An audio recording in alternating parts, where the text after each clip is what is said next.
Selamat datang kembali di channel Film Pendek. Film pendek kali ini kita akan membahas alur sebuah film asal Filipina yang berjudul Trophy Wife. Film ini menceritakan tentang mantan pacar yang akhirnya menikah dengan abangnya sendiri cuy. Nah di sini karena tinggal serumah dan sering ketemu lagi akhirnya terjadilah cinta lama bersemi kembali. Lantas bagaimanakah ceritanya? Sebelum kami lanjut ke ceritanya kami mohon tekan tombol like, subscribe, dan aktifkan loncengnya. Agar kalian tahu kalau kami upload video terbaru kami. Langsung aja kita masuk ke dalam cerita filmnya. Dimulai dengan memperlihatkan sepasang kakak beradik di mana sang kakak yang bernama Semi sedang menasehati adiknya yang bernama Chino. Soal gaya hidupnya yang sering banget bercocok tanam dengan wanita kulingan cuy. Diketahui hari itu mereka baru saja kehilangan ayam mereka yang meninggal dunia. Scene kemudian beralih dengan memperlihatkan seorang wanita bernama Leni yang lagi di warnet. Nah ternyata saat itu doi lagi video callan cuy. Dengan seorang bule untuk ngelancarin bahasa Inggrisnya. Lantas nggak lama kemudian Leni disamperin sama ibunya yang marah-marah karena hal ini lagi jualan malah main ke warnet. Pada keesokan sorenya, Chino dan teman-temannya lagi dalam perjalanan sambil nyetir secara ugal-ugalan. Dia pun dibakotin sama pengendara lain dan hampir terjadi keributan di antara mereka. Lalu pada malam harinya Chino terpantau lagi nongkrong di bar sama kawan-kawan. Lantas gak lama kemudian datanglah si Anwar alias anak warnet yaitu si Leni yang juga datang ke sana. Dari kejauhan Chino ngeliat sasaran empuknya nih. Dan akhirnya dia pun nyamperin Leni dan ngajakin kenalan.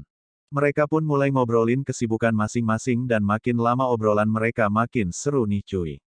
Di sisi lain diperlihatkan istrinya Semi yang lagi dicinduk sama pihak kepolisian Filipina karena menggunakan obat-obatan. Dan sepertinya kalau dilihat dari gerak-geriknya yang ngelaporin si Ella adalah si Semi alias suaminya cuy. Balik kepada Chino rupanya pria berkepala botak ini sukses membuat wanita secantik dan sepolos Leni nyaman ngobrol dengannya. Lantas hari demi hari berlalu kedekatan Leni dan China pun menjadi semakin erat. Sampai pada akhirnya Leni pun diajak liburan dan menginap di hotel yang cukup mewah. Leni yang biasa hidup dengan sederhana cuman bisa pelangap-longo melihat hotel yang sebagus itu katanya. Dan pada akhirnya ketika di kamar si botak pun langsung menjalankan aksinya. Dan mereka pun melaksanakan perpusrengan duniawi cuy. Keesokan harinya ketika Chino balik ke rumah. Semi abangnya memutuskan untuk mengirim Chino ke Amerika dalam waktu dekat karena dia tahu nih dari transaksi kartu kredit adiknya ini belum berubah juga. Sementara itu beberapa hari kemudian, Leni mengaku kepada ibunya kalau saat ini kayaknya dia mengalami kehamilan. Sang ibu yang mendengarnya pun kaget banget cuy. Dan seketika dia pun langsung marah-marah ke anaknya itu. Dan sebenarnya yang ngebuat Leni menjadi semakin sedih dikarenakan Chino beberapa hari terakhir nggak bisa dihubungi dan menghilang tanpa kabar. Leni akhirnya berangkat menuju ke rumah Chino namun dia malah bertemu dengan Semi yang mengatakan kalau sekarang udah ada di Amerika. Dan kecil kemungkinannya bahwa dia akan pulang lagi ke sini. Semi juga akhirnya bilang kalau Leni adalah wanita kesekian yang datang kemari dan mengaku sebagai kekasih Chino dan ingin dinikahin. Karena udah tekadung sama adiknya itu Leni terus memohon kepada Semi.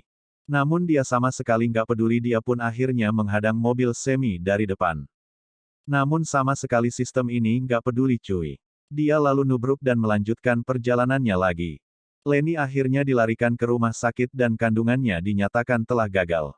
Leni pun kini menyimpan dendam yang teramat dalam pada Chino. Dan juga keluarganya lantas ketika sudah sembuh dan Leni pun merencanakan sesuatu untuk bisa menuntaskan dendamnya. Hari demi hari berlalu Chino pun menjalankan aktivitasnya di Amerika. Dengan tanpa beban walaupun abis ngehamilin anak orang. Lantas datang seorang wanita cantik yang duduk di sebelahnya. Dan dia juga ingin memakan bekalnya gadis cantik itu. Gadis itu ternyata bernama Gwen. Dari yang awalnya cuman saling tukar-tukeran makanan sampai akhirnya mereka pun menjadi semakin dekat. Gwen dan Chino bahkan sampai memilih untuk tinggal rumah demi memudahkan mereka untuk melaksanakan perpus ringan duniawi cuy. Di sisi lain beberapa bulan berlalu Leni ternyata merubah penampilannya untuk mendekati seorang pebisnis kaya raya. Lantas ketika mereka sedang makan malam Leni bercerita bahwa ia berencana untuk membuka sebuah restoran. Namun ia belum bisa menjalankannya karena belum memiliki modal dan akhirnya dengan kecantikan yang dimilikinya pebisnis tadi pun akhirnya sepakat untuk berinvestasi pada usaha Leni dan mereka pun akhirnya menjadi rekan bisnis. Gak cuman itu, Leni juga mengikuti ajang kecantikan tingkat nasional dan keluar sebagai juaranya. Suatu hari ketika Leni dan rekannya sedang menghadiri sebuah acara amal, tanpa sengaja ia bertemu dengan Semi. Semi pun kagum dengan perubahan ini yang begitu mempesona. Semi yang mulai mengagumi kecantikan Leni, akhirnya ia pun mengajaknya berbincang-bincang. Singkat cerita, beberapa minggu berlalu, akhirnya restoran milik Leni pun dibuka untuk pertama kalinya. Semi juga diundang dalam pembukaan restoran itu. Terlihat Semi yang makin kesemsem dengan Leni dan dia pun mulai mendekatinya. Nah, sampai sejauh ini semua pun sesuai dengan rencana yang dibuat Leni. Dan mantan calon kakak iparnya itu pun mulai jatuh cinta dengannya. Hari demi hari berlalu, mereka pun semakin dekat. Mereka juga akhirnya menyempatkan diri untuk berlibur. Dan bisa dipastikan mereka pun melaksanakan perpus ringan duniawi. Di tempat lain, Chino yang masih tidur mendapatkan telepon dari kakaknya. Dia pun meminta sang adik untuk segera pulang ke rumah sembari mengatakan bahwa dirinya akan segera menikah lagi. Akhirnya setelah beberapa hari, Chino pun pulang ke rumah bersama dengan Gwen. Namun ketika Leni muncul dari balik pintu, Chino pun terkejut melihat Leni yang udah memperbaiki penampilannya. Dan ternyata Leni ini adalah calon istri kakaknya. Gak lama berselang, Chino yang kesal dengan kakaknya mengajak Leni mengobrol. Chino bertanya apa maksud dan tujuan Leni menikah dengan Semi.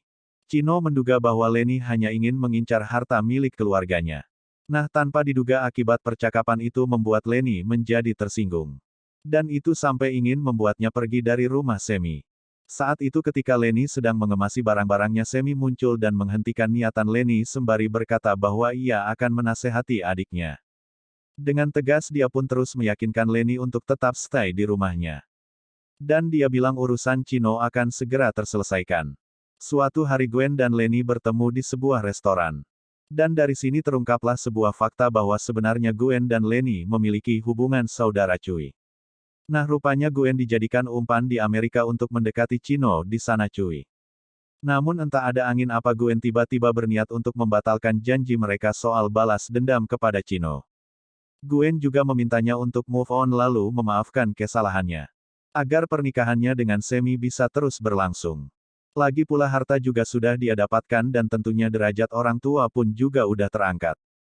Singkat cerita, pada suatu malam Leni yang diam-diam memasang kamera di kamar mereka mendapati mantan garasinya itu tengah melamar Gwen sembari berlutut. Dan dari sini kelihatan banget kalau Leni sebenarnya masih sayang nih cuy sama Chino. Dan akhirnya pada keesokan harinya dan akhirnya mendesak Gwen untuk menolak tawaran Chino dan mengatakan bahwa dia akan buka suara perihal rahasia mereka jika ia terus meneruskan hubungannya dengan Chino. Gwen nih yang rada takut dengan Leni akhirnya hanya bisa menurutinya. Malamnya ketika Semi dan Leni sedang minum-minum di bar, seorang pria yang merupakan teman Semi datang sembari berkata bahwa Semi dulu pernah memacari adiknya. Sembari marah-marah, pria itu pun akhirnya diminta keluar oleh pihak keamanan karena dianggap mengganggu. Beberapa saat kemudian pria itu pun terlihat menuju ke mobilnya. Namun secara misterius pria itu tiba-tiba didor oleh seseorang yang gak diketahui identitasnya. Beberapa hari kemudian Semi bercerita bahwa ia dituduh sebagai tersangka atas kematian temannya kemarin. Semi pun bilang meskipun malam itu mereka sempat bersitegang, namun Semi sama sekali nggak terlibat pada peristiwa malam itu. Sementara itu Gwen terus memperingati Leni untuk berhenti melakukan pembalasan karena niatan mereka kini sampai merenggut temannya Semi. Gwen mengatakan bahwa bisa saja Semi dan Chino yang sebenarnya sedang menjebak mereka sehingga mereka harus dengan segera menghentikan rencana busuk itu. Namun Leni di sini yakin bahwa Semi nggak akan pernah melukainya karena dia sangat bucin dengan si Leni.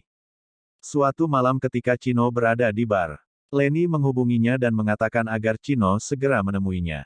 Begitu sampai di rumah, Leni ternyata sudah dalam kondisi terluka. Chino yang iba lantas segera menolong kakak iparnya itu dan di saat itulah hal ini memancing Chino untuk kembali merasakan hangatnya lubang McDonald miliknya cuy. Chino yang lemah iman lantas nggak bisa menolak ajakan untuk bersilaturahmi malam itu. Namun sayang dari kejauhan Gwen melihat kelakuan Chino dengan Leni yang begitu mantap. Singkat cerita keesokan harinya Gwen kembali ke rumah dan bertemu dengan ibunya. Rupanya mereka sudah berpisah sejak Gwen masih usia 7 tahun cuy. Dan ternyata orang tuanya dulu berpisah. Gwen yang diminta ikut oleh sang ayah ke Amerika sementara ibunya bersama dengan Leni di Filipina. Ketika Gwen kembali ke rumah, Chino akhirnya berkata jujur bahwa dulu ia pernah memiliki hubungan dengan Lenny. Dan dari sana Gwen juga akhirnya jujur kalau Lenny sebenarnya adalah kakak kandungnya. Dia juga mengatakan bahwa semua kedekatan mereka sebenarnya sudah direncanakan dan itu semua ditujukan sebagai balasan dendam dari sakit hatinya Lenny yang dulu. Pada keesokan harinya Gwen dan Chino mendatangi mantan istri Semi. Ella bercerita bahwa semasa bersama Semi ia sering mendapatkan perlakuan buruk darinya.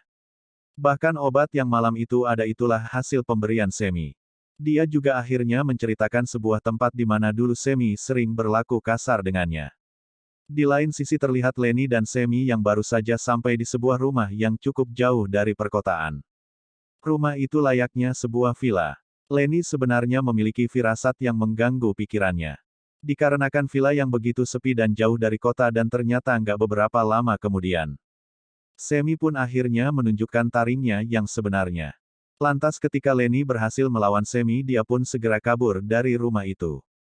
Beruntungnya enggak lama kemudian dia pun bertemu dengan Guan dan juga Chino yang sebenarnya sudah menduga bahwa kejadian ini akan terulang kembali.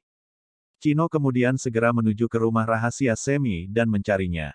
Namun secara mengejutkan Semi malah keluar dari kamarnya dengan membawa Gwen dan juga Lenny. Dalam kejadian itu Gwen terdapat luka tembak di bagian punggungnya. Chino yang habis kesabaran akhirnya langsung ribut dengan kakaknya itu.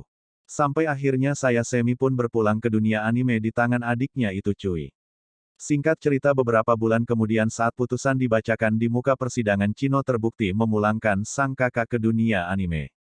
Atas dasar membela diri dan bukan karena disengaja, dia pun terbebas dari masalah hukum dan bisa hidup bahagia bersama dengan Gwen.